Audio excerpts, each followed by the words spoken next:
Audio Jungle.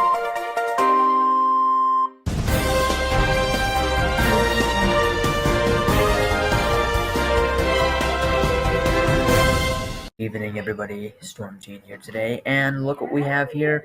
We have ourselves right here. Potential tropical cyclone 1 has a 90% chance of formation in the next 2 days and 5 days. Wind speeds are 35 miles per hour. Tropical depression force winds, and the pressure is down to 1,003 millibars. It is moving north at 4 knots, or 5 miles per hour. This used to be 91L, but now it is potential tropical cyclone number 1. This is the first designated actual tropical system of the year. It will probably become a tropical depression by tomorrow. Now, what a potential tropical cyclone is it's a tropical system that has not yet fully closed off its circulation, its center of circulation. It's not fully closed off yet. As you can see here, it's not quite closed off yet.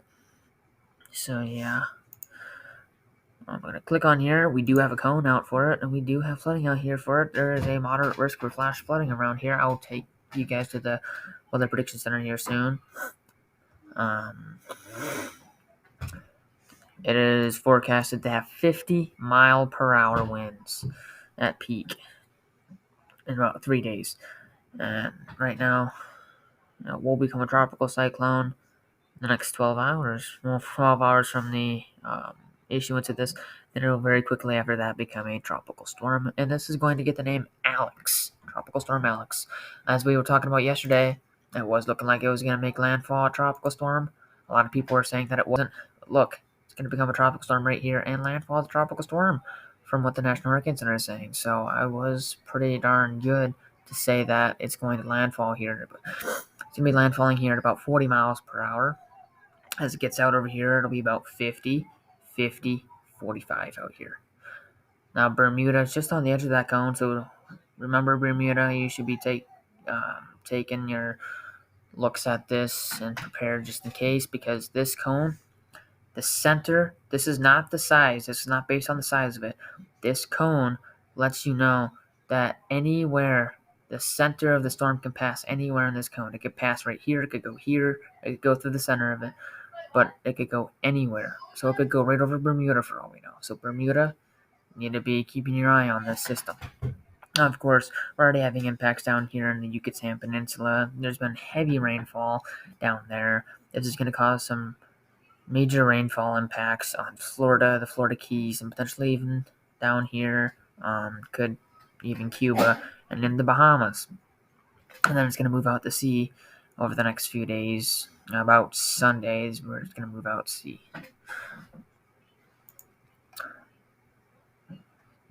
This, we don't have wind field on it yet, but it is 100 nautical miles out from the center is where the tropical depression force winds are going from it. Let's take a look here. This is the moderate risk here for excessive rainfall. And then there's day 3. I'm expecting this to be a moderate as well. I wouldn't be surprised if this actually is a high risk. It's going to be a lot of rainfall. So we see here, National Hurricane Center is highlighting a 6 to 10 inch area right here for excessive rainfall. There could maybe be a 10 to 15. It wouldn't surprise me. 10 to 15 will probably be the highest it'll go. Here's their new storm surge map. I'm digging it. I love it. It looks pretty good. 1 to 2 feet we could be seeing down here in the Florida Keys and great southern Florida. And 1 to 3 feet across this part of Florida. 1 to 2 feet across up here. It's going to be potentially landfalling right up over here. So the ECMWF is pretty good at hinting over here, and the intensity too. We're going to look at the arrival times of the peak winds. So it looks like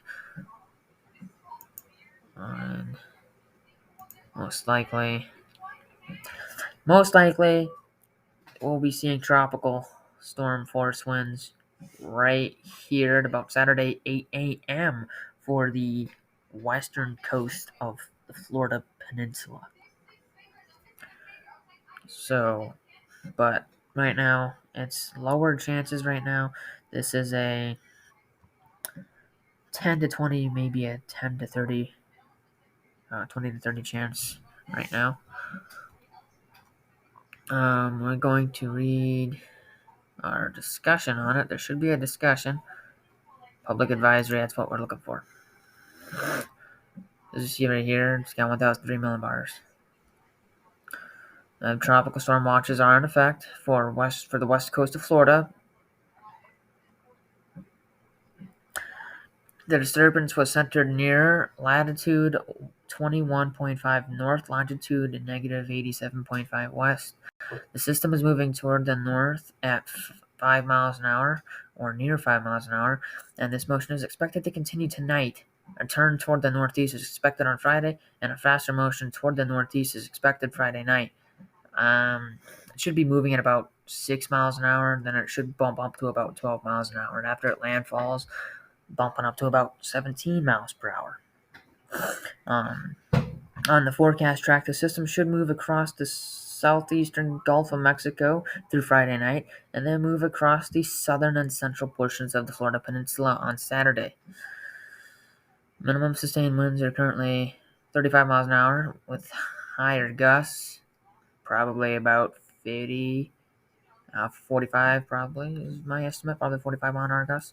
The system is expected to become a tropical depression later tonight or on Friday, and a tropical storm late Friday or Friday night. Key message for a potential tropical cyclone 1 can be found in the tropical cyclone discussion under AWIP's header mid-Cata 1 fall. The potential tropical cyclone is expected to produce heavy rains. Now we're going to come here. This is going to be a shorter video, guys. Not going to be looking at any weather models. We're going to come to the Weather Prediction Center and show you what they're doing. A few marginal risks. Then we got that moderate. Then we got that slight. Be prepared, guys. This is going to bring some heavy rainfall to Florida and the potential for flash flooding. Thank you guys for watching this video. If you like this video, please smash the like button, turn on all those post notifications if you haven't yet. Please hit that subscribe button. Trying to hit 100 subscribers before the end of June. Thank you.